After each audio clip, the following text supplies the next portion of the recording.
Бу сагада яңа уку елы шушы көннәрдә район күләмендә мәктәпкә җыенырга ярдәм ит акциясе булып үтте. Кайсыгына бала белем кирен көтеп алмый. Бигрәк тә беренче сыйныфка укырга баручылар алдан ук әзерләнеп куя. Күпләр инде мәктәп формасын киеп көзгө каршында бөтерелеп караганнардыр. Сумкаларындагы китап дәфтәрләрен, ручкаларын берничә мәртәбә бушатып та тутырганнардыр. 12 августта балалар иҗат үзәгенең зур залына җыелган балаларның йөзендә кояш балкыды, алар шатлык һәм бәхет диңгезендә йөзде. Мәктәпкә җыенырга булыш акциясе кысаларында үтүче бу чарага иҗат үзәге дә бик яхшы әзерләнгән. Педагоглар балалар алдында күңелле һәм үтемле инсценировка белән чыгыш ясадылар. Әкият геройлары малайларга һәм кызларга төрле сораулар, биремнәр яудырдылар. Булачак укучылар сынатмадылар. Шатнатып, дөрес итеп һәрбер сорауга җавап кайтардылар. Сәхнәгә Саба муниципаль район башлыгы Рәис Нургалиевич Миннеханов күтәрелде.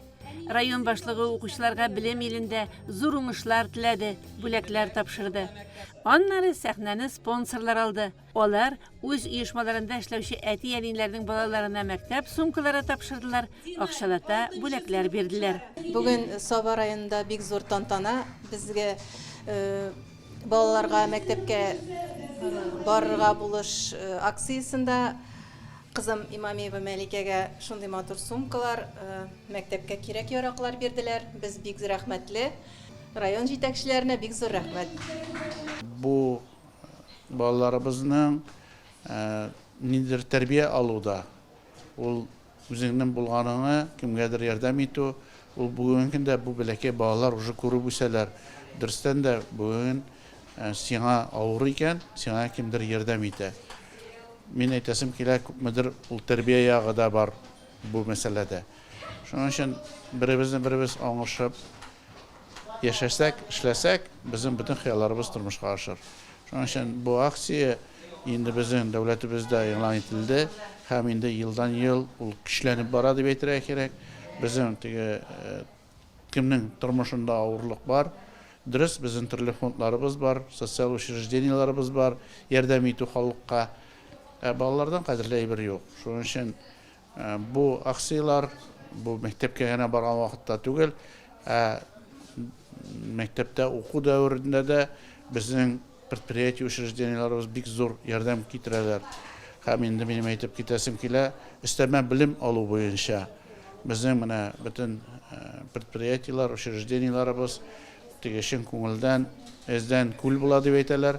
Менә миллион ярымнан артыграк һәр вакытны шушы өстәмә белем алу буенча да ярдәмлекләрен күрсәтәләр. Шуның өчен бик зур рәхмәт һәм инде киләчәктә шулай матур итеп яшәргә язсын. Хәрби операциядә катнашучыларның балаларына да ярдәм итүне Татарстан Республикасы Дәүләт Думасы депутаты Марат Галиев үз өстенә алган. Якын көннәрдә алар да бүләк алачак. Гомумән, мәктәпкә җыенучыларга булышырга һәр спонсор ярдәм итәргә әзер тора. Бу зур чара дип әйтик. Безнең инде күп еллар бара. Монда күп кенә иганәчеләр катнаша. Төп иганәчеләребез булып инде безнең тора елда Нәфис Косметик, Свартек оешмасы, аннан соң депутатыбыз безнең Галиев. Ул булыша. Шулай ук үзебезнең район оешмалары, елда булыша торган оешмалар. Менә бүген без 69 балага мәктәпкә булыш акциясе чарасында ярдәм күрсәттек. Шу чарада яңадан Шәмәрдәндә үтәчәк. Анда безнең 30-дан артык балага шулай ук ярдәм күрсәтеләчәк. Һәм инде беренче класска баручы безнең бүгенге көндә 436 бала күренә, ул инде үзгәреп тора.